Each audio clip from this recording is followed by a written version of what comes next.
우리 이제 베드로 전서 4장 4절서부터 6절까지 말씀을 이 본문으로 죽은 자들을 살리자라는 제목을 가지고 함께 말씀 나누도록 하겠습니다. 자, 우리가 그 지난주에 그 4장 말씀을 시작을 하면서 그 하나님의 뜻대로 사는 삶에 대해서 이제 이야기를 나눴죠. 그래서 관련된 세 가지 이야기를 지난주도 나눴는데 그 첫 번째 나눴던 말씀이 무엇이었습니까? 기억이 안 나죠? 과거의 삶을 돌아보자고 했습니다. 지난주에. 그래서 지난주 그 본문에서 말씀하시는 그 불신자들의 특징이 뭐냐. 그 불신자들의 특징을 보니까 육신의 즐거움을 위해서 살아가더라라는 걸 우리가 확인을 했습니다. 그래서 이제 마귀가 사실은 사람들을 그렇게 육신의 즐거움에 이제 매이게 만드는 거죠. 자, 그래서 심지어는 그 마귀가 예수님도 그렇게 육신에 매이게 만들려고 시도도 한 적이 있었기 때문에 사실은 세상에 많은 사람들이 뭐 능력이 없고 힘이 없으니까요. 그래서 아무래도 육신에 매이는 삶을 할 수밖에 없게 된다라는 얘기를 우리 나눴습니다. 그래서 예를 들었던 것이 그 매트릭스 영화를 예를 들었었거든요. 그 매트릭스 영화를 보면 사람들이 그냥 무의식 속에서 AI가 만들어주는 세상에서 그냥 살아갔다고 그랬었잖아요. 그것처럼 현실 삶도 마찬가지라고 했습니다. 마귀가 만들어 온 이 세상에서 사람들이 허상의 삶을 살고 있는 거죠. 깨어나지 못하고요. 그래서 우리가 깨어나야 된다. 그리고 깨어나지 못한 사람들을 깨우는 일을 해야 된다라는 얘기를 우리 첫 번째로 나눴습니다. 자, 그런가 하면 우리 두 번째로 나눴던 말씀은 무엇이었습니까? 네, 그렇습니다. 하나님의 뜻에 대해서 지난주에 우리가 함께 나누는 시간 가졌고요. 하나님의 뜻이 뭐냐? 그럼 이방인들의 뜻도 얘기를 해서 그럼 이방인들의 뜻이 뭐냐라는 것을 우리가 각각을 살펴봤는데, 근데 우리는 하나님의 왕국으로 들어왔기 때문에 사실은 이제 육신의 유혹을 물리칠 수 있는 상태가 되었다고 그랬었죠. 자, 그런데 이런 얘기를 우리가 나누면서 이렇게 복잡한 얘기들 자꾸 하고 뭐 육신에 매였다느니 뭐 나왔다느니 뭐 이런 얘기 자꾸 하는 거 이게 과연 이게 복음이냐라고 생각할 수 있다고 그랬는 그걸 의문을 가질 수 있다고 그랬는데 이게 복음이라고 그랬죠. 우리가 세상적인 복을 복이라고 자꾸 생각하는 이유는 과거 마귀가 만들어 오는 세상에서 그냥 살았었기 때문에 익숙했기 때문에 세상적인 복이 그냥 복이라고만 생각하며 살았기 때문에 이 진짜 복을 모르는 거죠.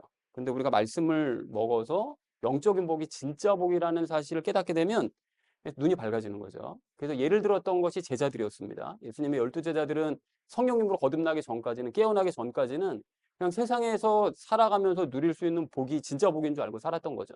근데 깨어나고 난 다음에 바라보니까 그건 가짜 복이었던 거죠. 진짜 복은 영생의 복, 영적인 복이 진짜 복이었다는 것을 깨달았으니 우리도 마찬가지로 깨어나서 영적인 복을 진짜 복으로 알아야 된다라는 얘기를 우리 두 번째로 나눴습니다. 자, 그런가 마지막 세 번째로 나눴던 말씀은 무엇이었습니까? 네, 그렇습니다. 예수님께서 죽으신 이유는 죄 때문에 죽으셨습니다. 우리의 죄를 대신 가져가셔서 그 죄 때문에 죽으신 거예요. 그러니까 죄 때문에 고난을 겪을 수 있다는 거죠. 근데 이것을 우리도 마찬가지라고 얘기했었습니다. 우리도 죄 때문에 고난받을 수 있는데 하나님께서는 그래서 그 죄를 도구로 사용하셔서 우리가 죄악된 행동을 할 때마다 고난을 주시는 거죠. 허락하시는 거죠. 그래서 바르게 제자리로 돌아오게 이제 만드신다라는 얘기를 했었습니다. 그래서 우리가 가만히 돌이켜서 생각해 보면 육신적으로 살려고 할 때마다 또 세상적인 어떤 복을 추구하려고 할 때마다 자꾸 어려운 일이 생기고 힘든 일이 생겼던 그 이유가 바로 그거였던 거죠. 하나님께서 고난을 허락하셨기 때문에. 그래서 이러한 과정을 우리가 반복하면서 자발적으로 세상적인 복을 버리고 하나님의 복, 영적인 복을 추구하는 삶을 살아야 된다라는 얘기를 마지막 세 번째로 나눴습니다. 그래서 사랑하는 우리 나눔 있는 교회 성도님들 모두는 과거의 육신적인 삶을 버리시고요. 진짜 복이 무엇인지를 깨달으시기 바랍니다. 그리고 그 죄 때문에 고난을 받으시면 얼른 제자리로 돌아오셔서 하나님의 복 안에 거하시는 저 여러분 되시기를 다시 한번 주님의 이름으로 간절히 축원드립니다. 지난주에는 이 말씀을 나눴죠. 하나님의 뜻대로 사는 삶이 무엇이냐. 이것에 대해서 우리가 말씀을 나눴다면 이번 주는 불신자들의 마지막에 대해서 그 말씀을 하십니다. 그래서 이번 주 주제를 이렇게 잡았는데요. 죽은 자들을 살리자. 그러니까 이게 뭐 육신이 죽은 사람을 살려내자 이런 의미가 아닙니다. 그래서 잠시 우리 본문을 보시면 이제 이해를 하실 텐데 이것을 주제로 각절 말씀을 우리 먼저 읽도록 하겠습니다. 4절 말씀 함께 읽도록 하겠습니다. 이 점에서 그들은 너희가 자신들과 함께 그토록 과도한 방탕으로 치닫지 아니하는 것을 이상하게 생각하며 너희에 관하여 악하게 말하느니라 라고 말하죠. 자, 이 점에서라고 얘기하는데 여기서 얘기하는 이 점은 그 지난주 말씀을 이야기합니다. 지난주에 나눴던 그 말씀이요. 더 이상 믿는 사람들이 예수님을 믿게 되면 이방인들의 뜻대로 더 이상 살지 않고요. 3절에서 얘기한 것처럼 그 2절에서 말씀하시는 것처럼 하나님의 뜻대로 살아가는 그 점에 대해서 시비를 건다는 거예요. 똑같이 안 믿고 있던 상태에서 얘네들이 갑자기 예수님을 믿고 변화가 되면 그러면 믿지 않는 사람들이 우리가 이방인들의 뜻대로 살지 않고 하나님의 뜻대로 살아가는 점에 대해서 이제 비난을 하게 된다. 그 얘기를 하고 있습니다. 그래서 그들은이라고 얘기하는데 그들은 불신자들을 얘기하는 거죠. 불신자들이 어떻게 행동하느냐? 과도한 방탕으로 치닫지 아니하는 것을 이상하게 생각한대요. 그러니까 옛날에는 진짜 방탕한 삶을 우리가 살았었는데 우리도 근데 이제는 더 이상 그렇게 살지 않는 것, 과거처럼 방탕하게 육체 안에서 살지 않는 것을 이상하게 생각한다는 거예요. 왜 사람이 변하고 바뀌냐는 거죠. 자, 그리고 너희에 대해서 악하게 얘기를 한대요. 그러니까 위선을 부린다고 생각해서 악하게 비방을 하는 거죠. 아니, 예수 믿었다고 그래서 갑자기 사람이 저렇게 변해? 저들 속으로는 안 그러면서 겉으로만 저런 척 하는 거잖아. 위선 떠는 거잖아. 라고 생각하면서 비방을 한다는 거예요. 불신자들이. 자, 그래서 4절 말씀을 이렇게 정리할 수가 있겠는데요. 불신자들은 너희가 과거처럼 방탕한 삶을 살지 않는 것을 이상하게 생각하면서 너희를 악한 말로 비방을 하곤 한다. 라고 얘기했다는 것이 4절 말씀의 의미가 되겠습니다. 자, 이어진 5절 말씀 함께 읽도록 하겠습니다. 그들은 산자들과 죽은 자들을 곧 심판하실 그분께 회개 보고해야 하리라 라고 말씀하시죠. 이 앞에 산자와 죽은 자에 대해서는 잠시 후에 얘기하고요. 심판하실 그분은 누굽니까? 예수님이시죠. 예수님께서 예수님 앞에서 이제 회개 보고를 해야 된다는 거예요. 자기가 지었던 모든 일들. 회개 보고가 자기가 이전까지 썼던 모든 것들을 이렇게 보고하는 게 회개 보고잖아요. 그럼 마찬가지로 자기가 이제까지 살아왔던 삶을 그분 앞에 이제 보고해야 된다는 것이죠. 이렇게. 그래서 불신자들은 죽은 후에 믿는 자들을 앞에서 4절에서 이제 악하게 비방했었다고 얘기하잖아요. 그러니까 그 비방한 일을 비롯해서 자신이 방탕하게 살았던 삶에 대해서 예수님 앞에 가서 이제 보고를 해야 된다라고 얘기를 하고 있습니다. 자, 그리고 이제 마지막 심판 때는 그에 따르는 심판까지 받게 되겠죠. 그것이 이제 불신자들이 계속 그렇게 살게 되면 끝까지 믿지 않으면 그렇게 된다라고 얘기하고 있습니다. 자, 근데 여기서 산자들과 죽은 자들에 대해서 말씀하시는데 산자들과 죽은 자들이 뭐냐? 이게 지난주 인용했었던 요한복음 6장 40절 말씀이요. 하나님의 뜻이요. 거기에 있는 말씀처럼 하나님의 뜻대로 삶으로써 영생을 얻은 사람들이 산자입니다. 그러니까 하나님의 뜻대로 살면 예수님의 삶을 보고 예수님과 연합해 살아가는 사람들은 영생을 얻는다고 그러셨잖아요.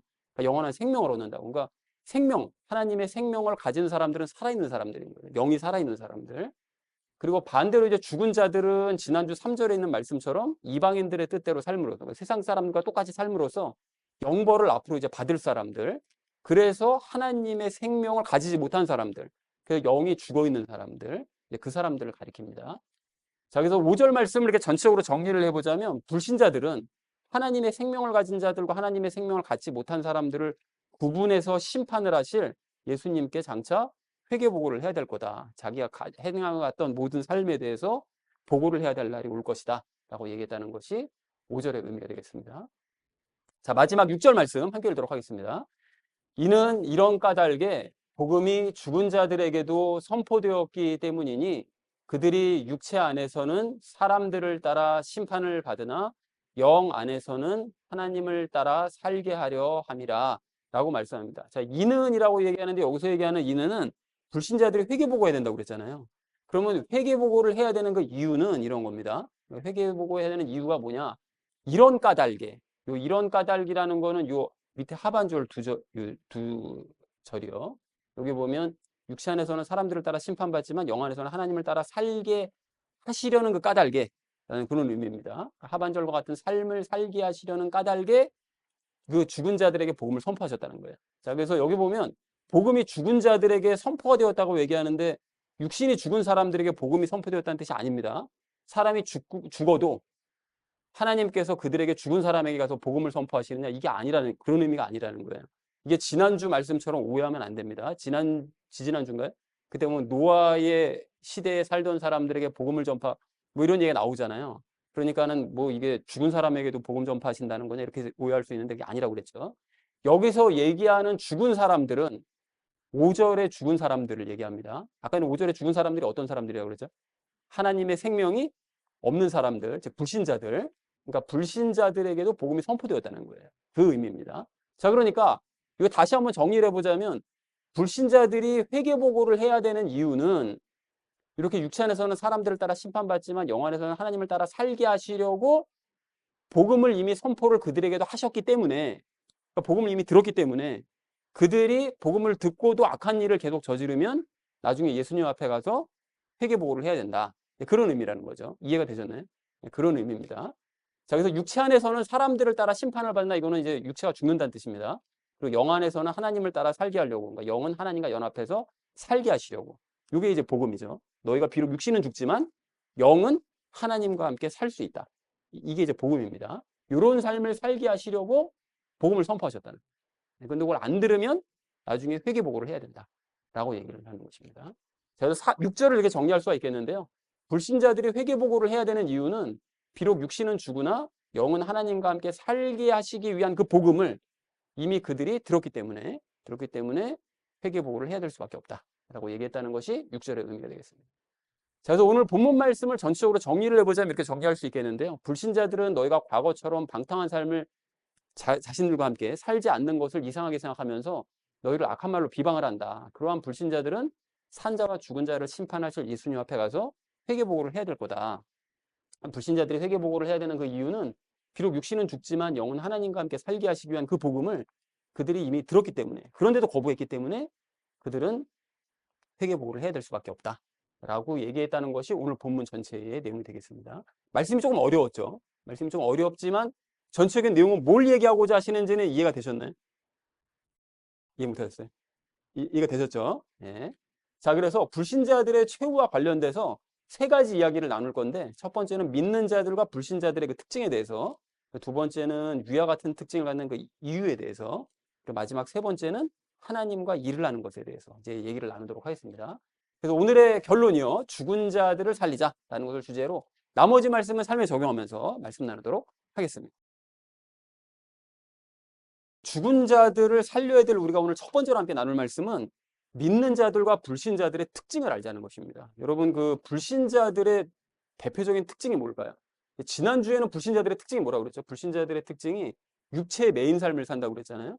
그래서 뭐 쾌락과 뭐 육신적인 즐거움과 뭐 이런 것에 이제 매어 살게 되는 것이 이제 그들의 특징인데, 그 오늘 본문에서 말씀하시는 이 특징은, 대표적인 특징은 자신을 모른다는 것, 자신의 상태를 모른다는 것이 불신자들의 특징입니다.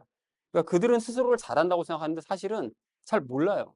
이게 영적인 부분을 또 아예 모르다 보니까, 영적인 세계를 모르다 보니까 자신을 잘 알 수가 없습니다. 그런 의미에서 여러분의 4절 말씀을 다시 보십시오. 보시면 불신자들은 자신이 방탕함에 빠져 살거든요. 육신의 메인 삶을 사는데 그 사실을 모릅니다. 그걸 그냥 정상적이라고 생각하는 거예요. 그게 잘못되다고 생각하지 않고. 그런데 믿는 사람들이 자신들이랑 똑같이 예전에 그렇게 방탕한 삶을 살았는데 거기서 완전히 사람이 확 바뀌어가지고 뭐 술 같은 것도 안 마시고 뭐 나쁜 짓도 안 하고 뭐 이상한 짓도 안 하고 전혀 그런 삶을 안 사는 거예요. 확 변해버렸어요. 이제 그렇게 되면 그걸 이상하게 여기는 거죠. 그러면서 저들이 위선을 떤다고 생각해서 이제 악하다고, 저것들이 비정상이라고 이렇게 생각을 한다는 것이죠. 그리고 이렇게 스스로의 악함은 모르는 채 선한 사람들을 악하다고 비판하기 때문에 오늘 5절 말씀처럼 그들은 심판을 받는다는 것입니다. 그러면 이제 이런 질문을 할 수 있잖아요. 아니, 그거 몰라서 그러는 거 아니냐, 불신자들이. 알면 그렇게 하겠냐. 아니, 몰라서 그렇게 행동을 한 건데 그걸 모르는데도 심판하신다는 건 이건 너무한 거 아니냐라고 생각할 수 있는데, 물론 모르고 잘못을 행하는 것에 대해서는 정상 참작이 되긴 됩니다. 되긴 되는데 그것이 죄가 없는 것이라고 볼 수는 없다는 거예요. 여러분, 이게 왜 그런가 하면 가령 예수님을 재판했었던 본디오 빌라도 아시죠? 그 본디오 빌라도 같은 경우에 예수님이 누군지 몰랐잖아요. 그리고 영적인 세계에 대해서는 빌라도는 로마 장교였기 때문에 전혀 알 리가 없습니다. 알 리가 없었는데, 그래서 알 리가 없으니까 예수님이 누군지도 모르고 그냥 십자가에 못 박으라고 그냥 판결을 낸 거예요. 처벌을 한 거죠. 그러면 빌라도는 이렇게 모르고 잘못을 저질렀으니까 죄가 없는 것이냐? 그렇지 않다는 거예요. 그 요한복음 19장 11절을 보면 예수님께서 빌라도에게 이렇게 말씀하십니다. 그러므로 나를 내게 넘겨준 자에게는 더 큰 죄가 있느니라. 나를 너한테 넘겨준 유대인들에게는 더 큰 죄가 있어. 더 큰 죄가 있다는 얘기는 너도 뭐가 있다는 거예요? 죄가 있다는 거죠. 그러니까 너도 죄가 없는 건 아니야.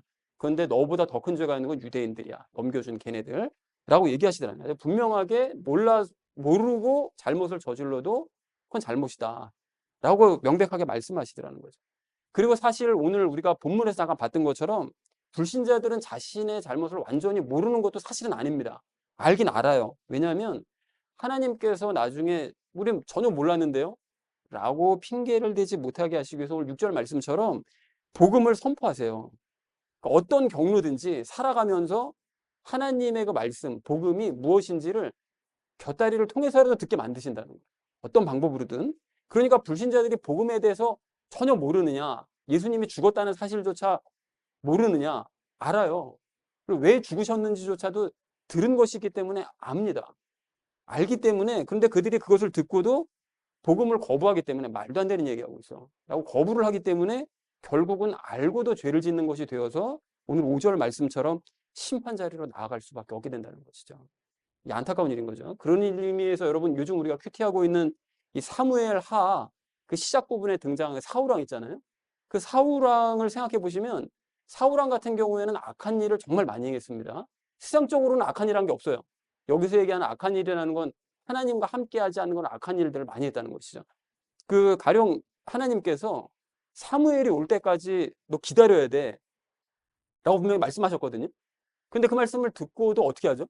블레셋과의 전쟁을 앞두고 자기가 사무엘을 기다리지 않고 왕인 자기가 제사장도 아닌데 제사를 확 드려버립니다. 그리고 하나님께서 다시 한번 기회를 주시기 위해서 아말렉 족속을 너가서 쳐라, 완전히 진멸해라 이렇게 말씀하셨는데도 사울이 모든 것들을 다 진멸하지를 않아요. 근데 더 큰 문제가 뭐냐면 자기가 뭘 잘못했는지를 모릅니다. 제사장이 아니면 제사를 드릴 수 없다는 사실을 이 사람은 이게 잘못이라고 인정하지 않는 거예요. 설명을 해줘도 잘 모릅니다. 아니 내가 제사드리나 사무엘의 제사드리나 그게 뭐가 중요하냐는 거예요. 아니 블레셋이랑 싸워서 이기만 하면 그만이지. 그게 누가 제사드리는 게 그렇게 중요한 거야? 이렇게 생각하는 거예요. 그리고 아말렉을 진멸할 때도 좋은 것 일부를 남겨두잖아요. 다 진멸하는 게 아니라. 근데 그걸 남기는 게 뭐 그렇게 큰 잘못이냐는 거예요. 죽이라고 해서 어쨌든 죽였지 않냐는 거예요. 그러니까 사울은 하나님의 방식을 전혀 이해하지 못하는 거죠. 그러니까 하나님께서는 말씀하신 그대로를 행하기를 바라시는 분인데 사울은 그냥 신용만 하더라도 한 거라는 거예요. 하지 않았냐는 거예요. 어쨌든. 그러니까 사울은 하나님이 기준인 것이 아니라 그냥 자기 생각이 철저하게 자기 생각이 기준인 거죠. 그러니까 자기 생각을 기준으로 삼는 그 악한 태도를 버리기 전까지는 살 수 있는 방법을 알려줘도, 구약시대는 그게 복음이겠죠. 살 수 있는 방법을 알려줘도 못 알아듣는 거죠. 그러니까 거부한다는 거죠.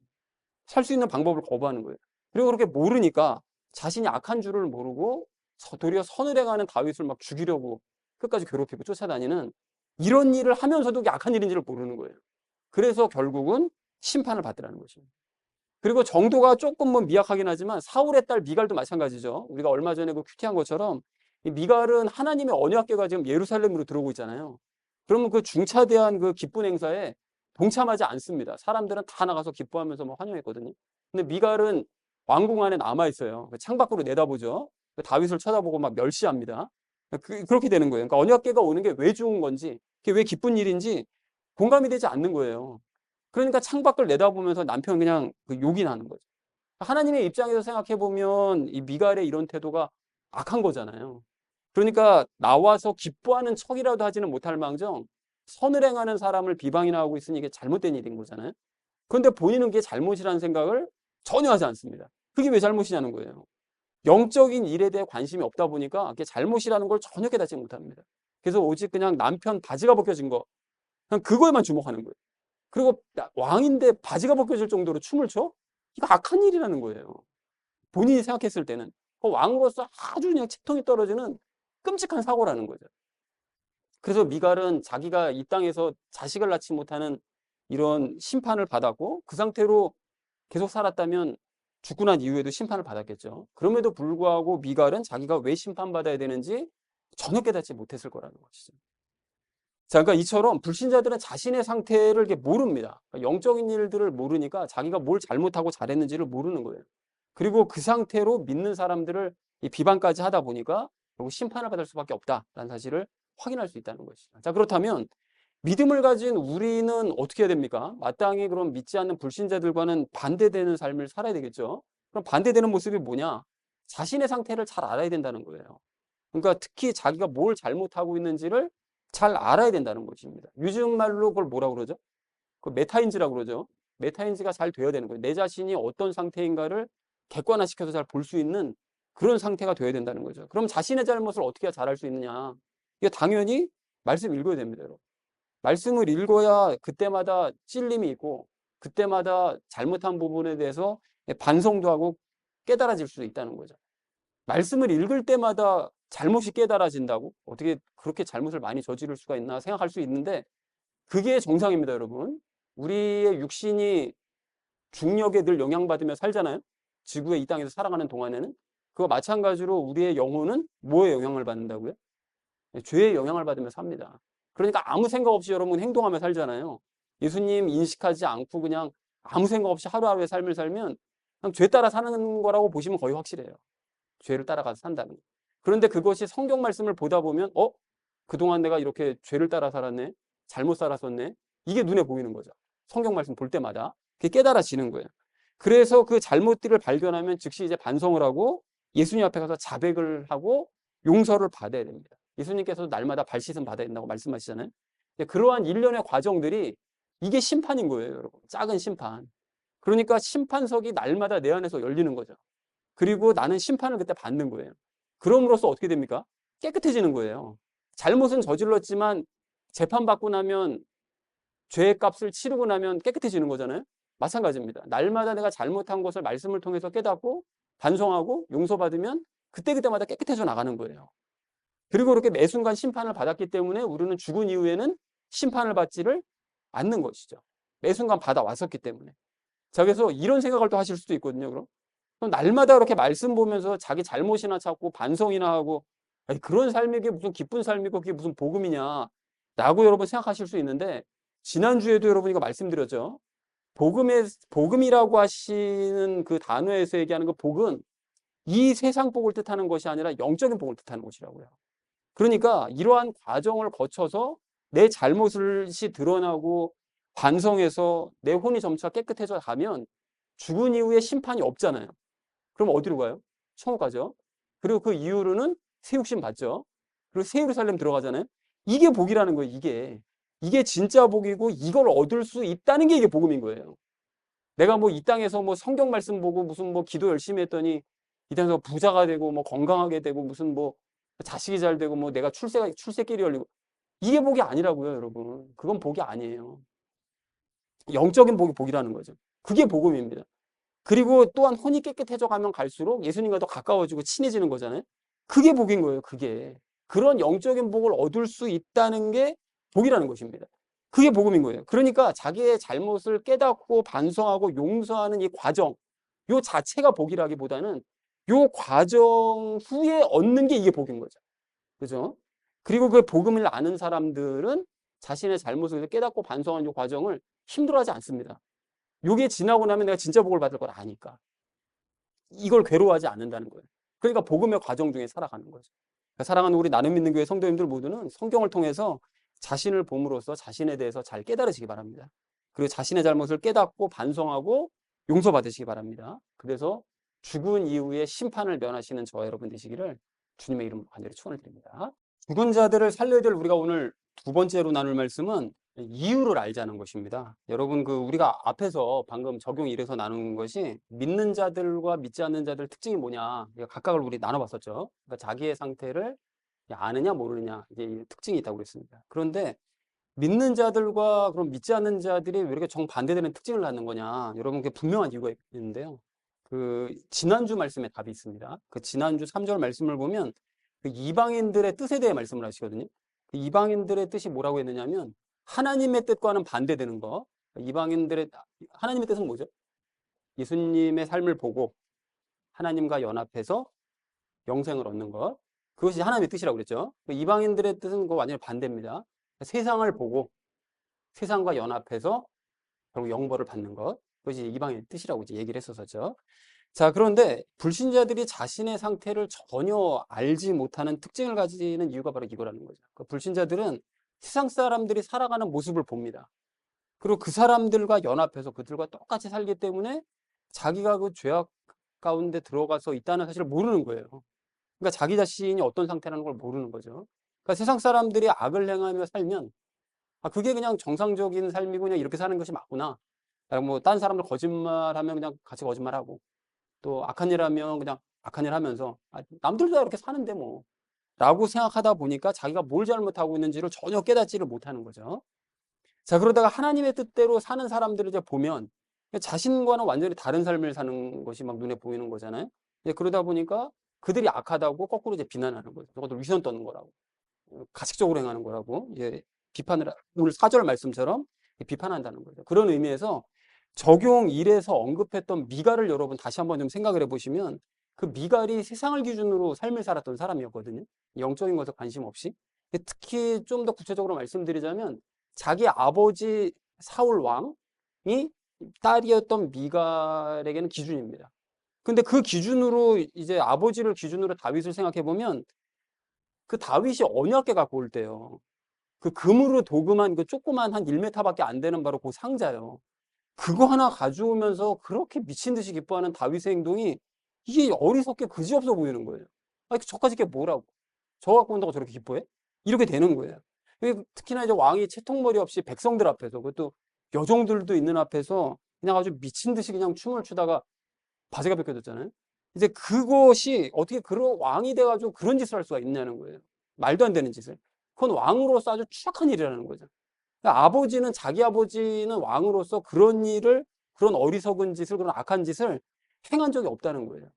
그러니까 하나님을 기준으로 생각해 보면 언약궤가 오는데도 나와보지도 않는 미갈 자기가 악한 건데, 미갈은 하나님의 기준이 아니라 세상의 기준이죠. 그러다 보니까 자신이 아닌 다윗이 잘못했다고 생각하게 되는 거예요. 자기 아버지를 기준으로 생각하니까. 그런데 그런 상태에서 다윗이 도리어 막 자기를 비난하잖아요. 너보다는 여종들이 훨씬 낫다. 너 영적 상태보다는 여종들이 훨씬 낫다고 막 이렇게 비난을 하는 데다가 자기 자식까지 못 나게 됐잖아요. 이제 그런 얘기를 듣고 그런 대우를 받다 보니까 이 적반하장도 유분수라고 생각이 드는 거죠. 그래서 다윗을 더욱 멸시하고 저 구제불능인 인간이다라고 생각할 수밖에 없다는 거예요.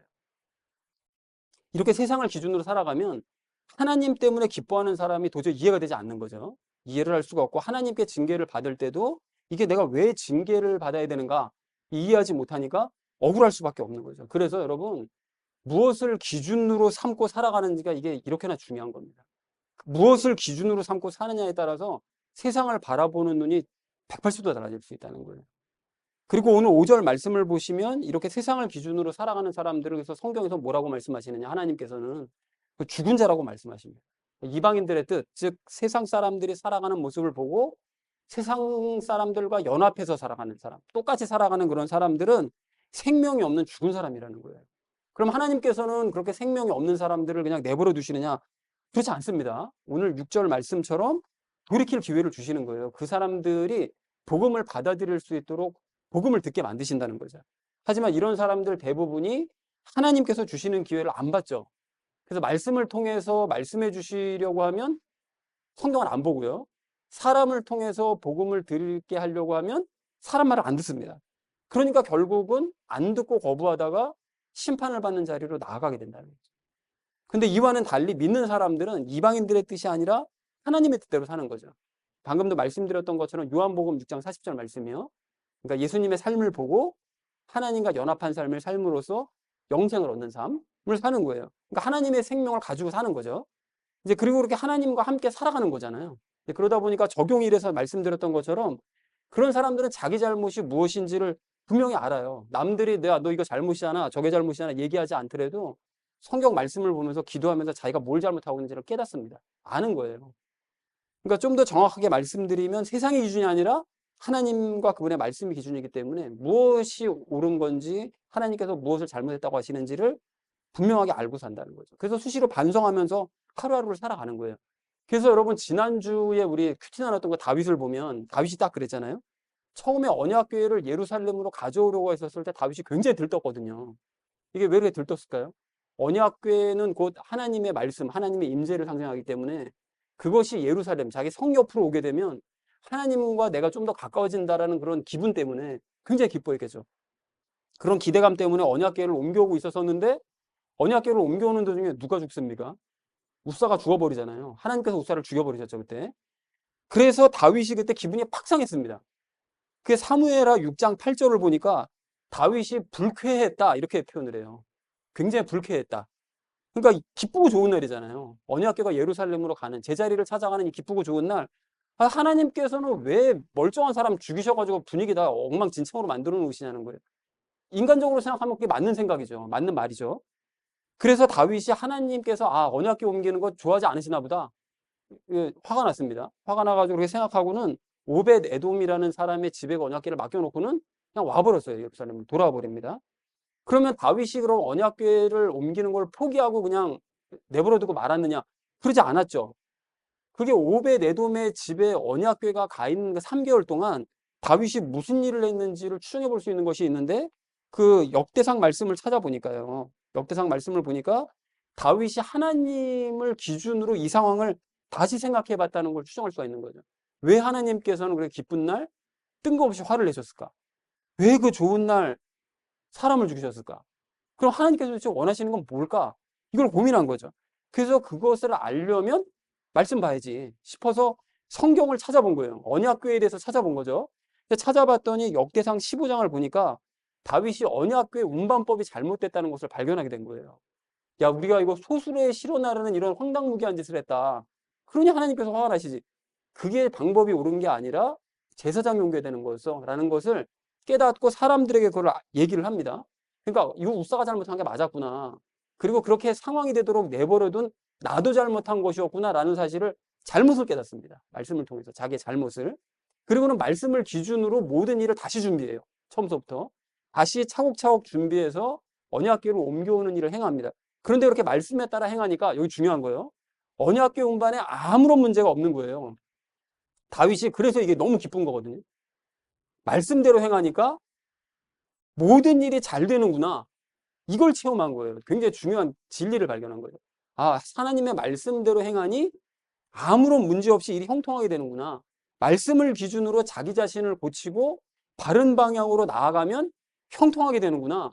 이거를 체험하게 된 거예요. 그러니까 그 기쁨을 이기지 못해가지고 막 어린아이처럼 막 뛰고 막 바지가 벗겨져도 모를 정도로 춤추고, 그래서 그런 거예요. 말씀대로 행하니까 이렇게 형통한 걸.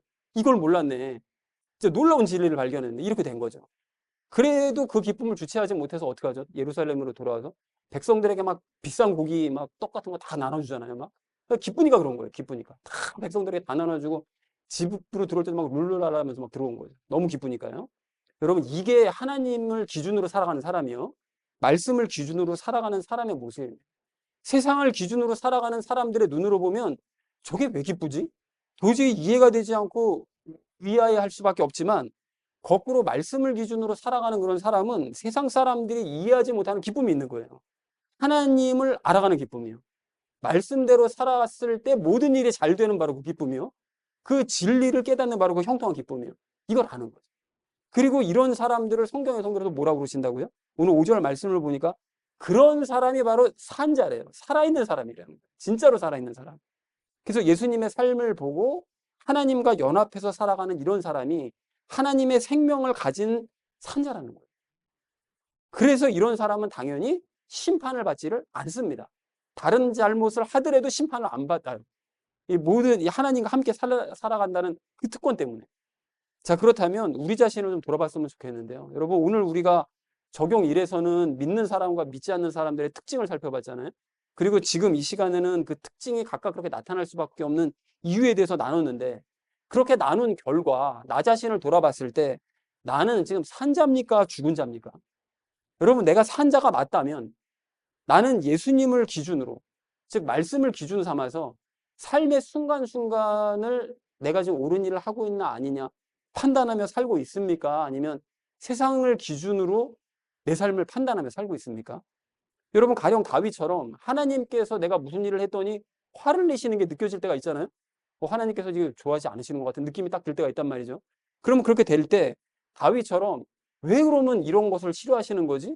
그 이유를 알고 싶어서 성경을 탐구하고, 그래서 하나님의 뜻을 바르게 깨닫고, 하나님의 뜻을 바르게 깨달은 것 때문에 기뻐서 다윗이 그랬던 것처럼 어린아이처럼 기뻐하는 그런 삶을 살아가고 있냐는 거예요.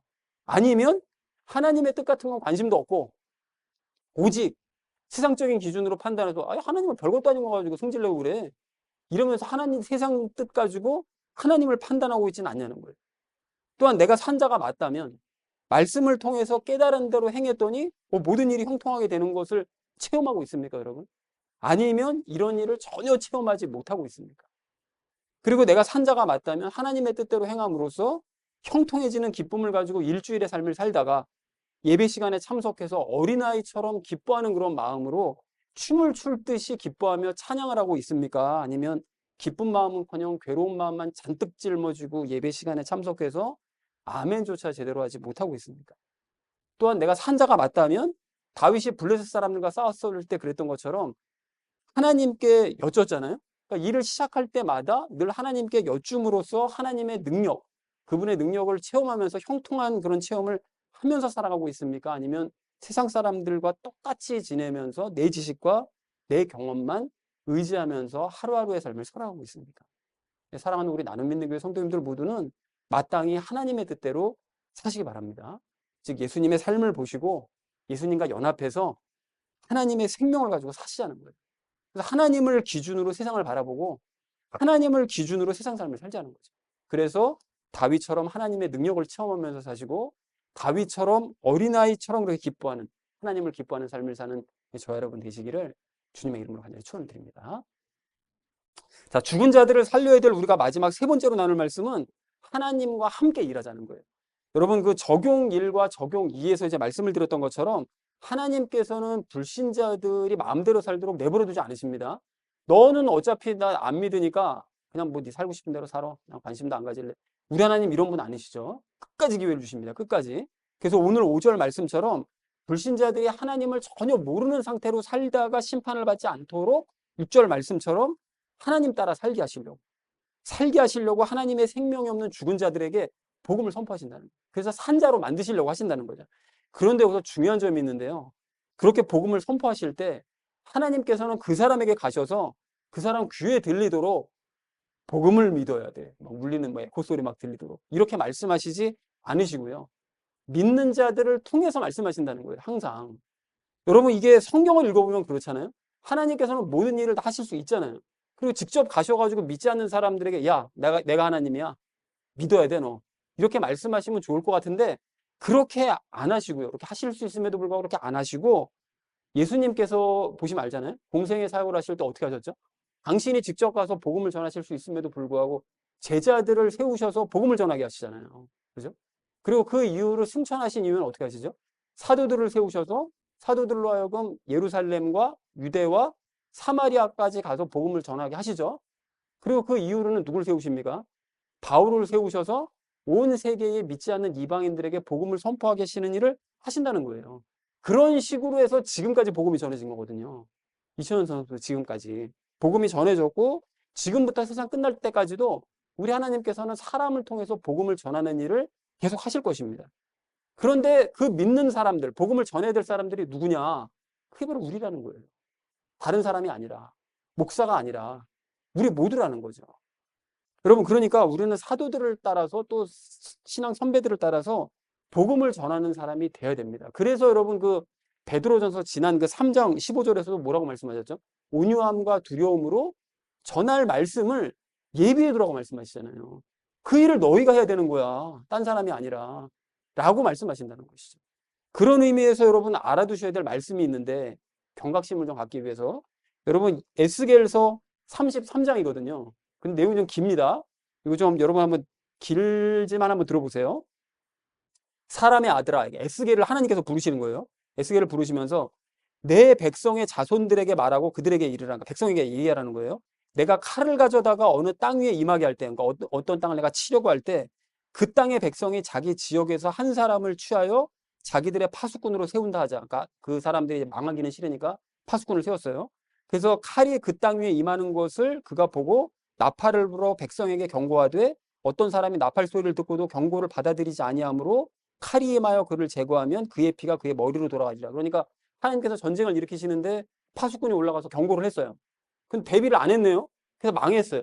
그러면 그 책임은 누구라고요? 그 대비 안 한 그 사람이 그 책임이라는 거예요.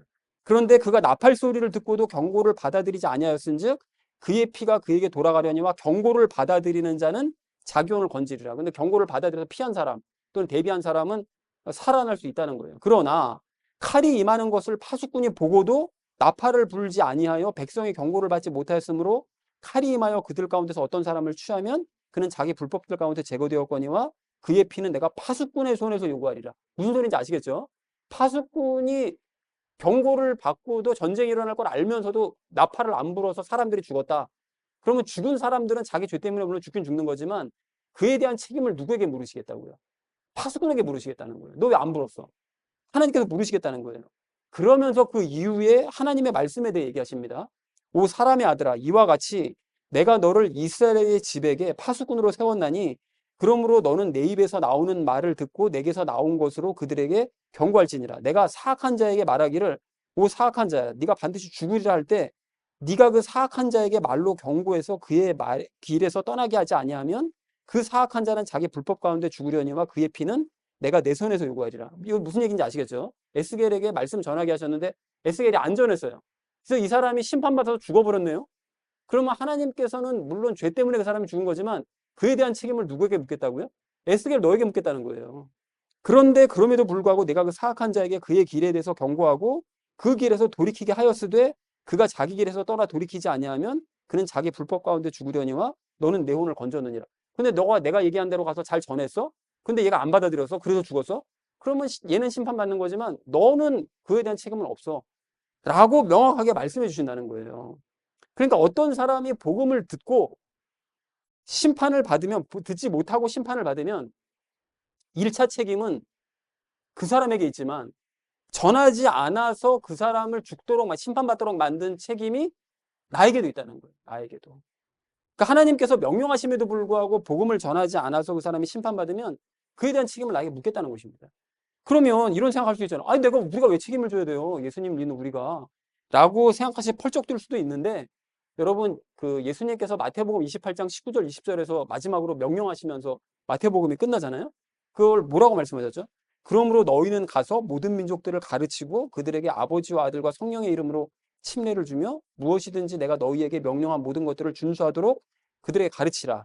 그런즉 보라 내가 세상 끝까지라도 언제나 너희와 함께 있는 이렇게 말씀하시는 거예요. 너 나 믿니? 믿는 사람 맞아? 그러면 사람들 가르쳐야 된다. 그리고 그 사람들에게 물과 성령의 세례를 줘야 돼. 그리고 그 이후로는 내가 말한 대로 살 수 있도록 그 사람을 만들어야 돼. 그게 너가 해야 될 일이야라고 분명하게 명령을 하셨다는 거예요. 이 명령을 만약에 우리에게 안 하셨으면 우리 주변 사람들이 뭐 막 살다가 죽든지 말든지 뭐 신경 안 써도 되겠죠. 그런데 예수님께서 명령을 하셨기 때문에 우리는 모든 민족까지는 아니더라도 우리 주변 사람들만이라도 심판을 받지 않도록 복음을 전해야 된다는 거예요. 그래서 여러분 설교 시간마다 이렇게 쓴소리 좀 하는 거예요. 성경에 나와 있는 대로 쓴소리 자꾸 하는 거예요. 내가 하고 싶어 하는 거 아닙니다. 전하지 않으면 제가 죽으니까 그래요. 그러니까 좀 전할 수밖에 없다고요. 제가 책임을 질 수는 없잖아요. 그러니까 저는 할 수 있는 일을 하는 거예요. 시키시는 일을 하는 거고 들었으면 들은 대로 여러분 행하시고 난 다음에 다른 사람에게 전하시면 됩니다. 그렇게 행하나가는 구조라는 거예요. 그렇다면 우리도 주변 사람들에게 복음을 전하기 원합니다. 그리고 무엇보다 산자로서의 삶을 살고 그걸 보여주면서 복음을 전하자는 거예요. 그럼에도 불구하고 그 사람들이 복음을 듣기를 거부하면 그 죽고 난 다음에 심판이 있다. 그리고 마지막 때 예수님 다시 오실 때도 마지막 심판이 있다. 이것을 경고하고 분명히 알려주는 우리 모두가 되자는 것입니다. 사랑하는 우리 나눔 믿는 교회 성도님들 모두는 하나님께서 우리를 통해 복음을 전하기를 원하신다는 사실을 아시기 바랍니다. 목사만 전하는 거 아닙니다, 여러분. 모든 사람이 다 전하는 거예요. 그렇다면 에스겔에서 오늘 나눴던 말씀과 마태복음 말씀을 기억하시고 예수님과 함께 복음을 함께 전해가는 저와 여러분 되시기를 주님의 이름으로 간절히 축원을 드립니다. 죽은 자들을 살리자라고 했었죠. 육신이 죽은 사람을 살리자는 것이 아니라 뭐 기적을 일으키자는 그런 뜻이 아니죠. 생명이 없는 사람들을 살려야 된다 이 뜻입니다. 자, 그래서 첫 번째로 나눴던 것이 믿는 자들과 불신자들의 특징을 알자고 했는데요. 불신자들의 가장 큰 특징이 뭐라고요? 자기 자신을 모릅니다. 네, 너 자신을 알라. 소크라테스도 얘기했잖아요. 그걸 몰라요. 자기 자신이 뭘 알는지 몰라요. 그게 가장 큰 특징입니다. 모르고 잘못을 저지르면 무조건 용서가 될까요? 그렇지가 않습니다. 이제 빌라도를 예를 들었었잖아요. 그래서 모르는 채 심판을 받지 않게 하기 위해서 하나님께서는 불신자에게 어떤 일을 하실까요? 복음을 전하십니다. 복음을 믿는 자들을 통해서 복음을 전하게 하시는 거예요. 그래서 자신의 잘못을 깨닫지 못한 채 선한 사람을 비방하고 괴롭혔었던 사람들이 있었죠. 예를 들었던 두 사람. 누구와 누구였죠? 미갈과 사울, 그의 아버지 사울 둘이었었죠. 그리고 자신의 잘못을 알려면 뭘 해야 된다고요? 그렇죠. 말씀을 읽어야 됩니다. 그래야 내가 하나님께서 뭘 원하시는지 틀리는 일을 하는지 그걸 알 수가 있는 거죠. 자, 말씀을 통해 자신의 잘못을 깨닫고 반성하는 과정을 다른 말로 이걸 뭐라고 한다고요? 이게 어떤 과정이 내 안에서 벌어지고 있는 거라고요? 그 심판입니다. 작은 심판이 매일 내 안에서 벌어지고 있는 거예요. 근데 그 심판의 과정이 끝나고 나면 우리는 심판받는 거 끝나는 게 아니죠. 회복을 시켜주십니다. 그러니까 매번 털고 가는 거예요. 털고 가는 거예요. 그러니까 마지막에 심판받을 일이 없는 거죠. 그래서 그래서 이렇게 힘든 과정이 복음인 이유가 뭘까요? 이렇게 맨날 그냥 뭐 반성이나 하고 잘못했다고 뭐 얘기하고 뭐 이러는 게 이게 복음이야? 라고 생각할 수 있지만 이게 복음이죠. 왜요? 이 과정이 지나고 나면 그렇죠. 마지막 심판도 안 받고 또 죽고 난 다음에 천국으로 하죠. 심판이 없으니까. 새 육신 새 예루살렘 받죠. 영적인 복을 받으니까. 이런 과정을 지나가면서 점점 깨끗해짐으로써 영적인 복을 받으니까. 그래서 복음입니다. 이게 진짜 복음인 거예요.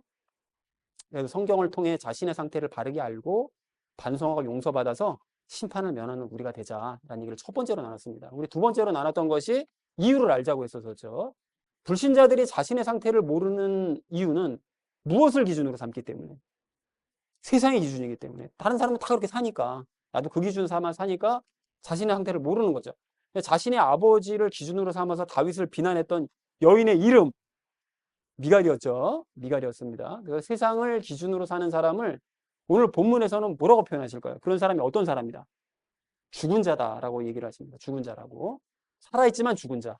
그 믿는 자들이 자신의 상태를 잘 아는 이유는 무엇을 기준으로 삼기 때문일까요?